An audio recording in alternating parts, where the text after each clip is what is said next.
തീർച്ചയായും ഞാൻ നേരത്തെ സൂചിപ്പിച്ചല്ലോ, ഈ തവനൂരിലെ വിജയം തങ്കത്തിളക്കമുള്ള വിജയമാണ്. ഇത് റിയൽ മലപ്പുറം സ്റ്റോറിയാണ്. ഈ മലപ്പുറത്തിന്റെ മണ്ണിനെ അപമാനിക്കാനും അവഹേളിക്കാനും വലിയ ആസൂത്രിതമായ ശ്രമങ്ങൾ നടന്നിട്ടുണ്ട്. അതിന്റെ പേരിൽ ഇല്ലാത്ത കാര്യം പറഞ്ഞ് ഒരുപാട് സിനിമകൾ പോലും സൃഷ്ടിച്ചെടുക്കാനുള്ള സാഹചര്യങ്ങൾ ഉണ്ടായിരുന്നു.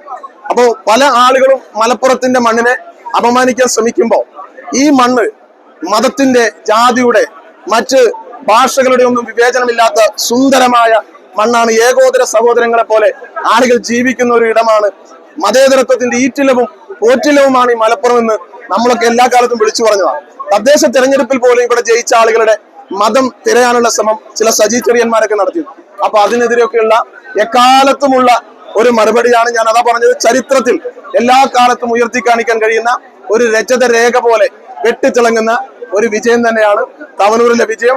ഈ നാട്ടിലെ ജനങ്ങൾ പ്രബുദ്ധരാണ്, മതേതര വിശ്വാസികളാണ്, ജനാധിപത്യ വിശ്വാസികളാണ്. അവർ കാര്യങ്ങൾ മനസ്സിലാക്കി വലിയൊരു വിജയമാണ്, വലിയൊരു അംഗീകാരം ഞങ്ങൾക്ക് നൽകുകയാണ്. ഞങ്ങൾ തെരഞ്ഞെടുപ്പിന്റെ ആദ്യ സമയത്ത് തന്നെ ഇതിവിടുത്തെ ഒരു ട്രെൻഡാണ്. തവനൂരിൽ ജനങ്ങൾ ഒരു മാറ്റം ആഗ്രഹിക്കുന്നു. 10,000-ലധികം വോട്ടുകളുടെ ഭൂരിപക്ഷത്തിൽ ജയിക്കാൻ കഴിയുന്ന ഒരു സാഹചര്യം ഉണ്ട് എന്ന് ഞങ്ങൾ പറഞ്ഞിരുന്നു. തീർച്ചയായും ഞങ്ങളുടെ ആ വിലയിരുത്തൽ ഈ തെരഞ്ഞെടുപ്പ് റിസൾട്ട് വന്നതോടുകൂടി തെളിയിക്കപ്പെട്ടിരിക്കും.